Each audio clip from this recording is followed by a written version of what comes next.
আজ বৈষম্য বিরোধী ছাত্র আন্দোলনের পক্ষ থেকে সারা দেশে বিক্ষোভ মিছিল ও অবরোধ কর্মসূচি পালন করা হয়েছে।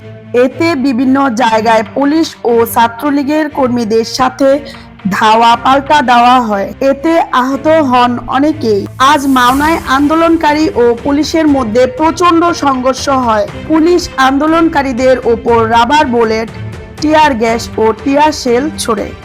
কিন্তু এক পর্যায়ে পুলিশ পিছু হটতে বাধ্য হয় এবং ছাত্রছাত্রীরা তাদের গাড়িতে আগুন লাগিয়ে দেয়।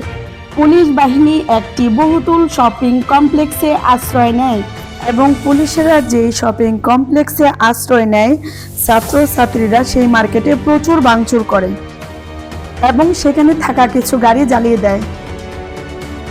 সংবাদ প্রচারে আমি মেহজাবিন মায়া। আপনারা দেখছিলেন স্বপ্ন পূরণ। দেখা হবে অন্য কোনো নিউজে। পাশে থাকার জন্য ধন্যবাদ।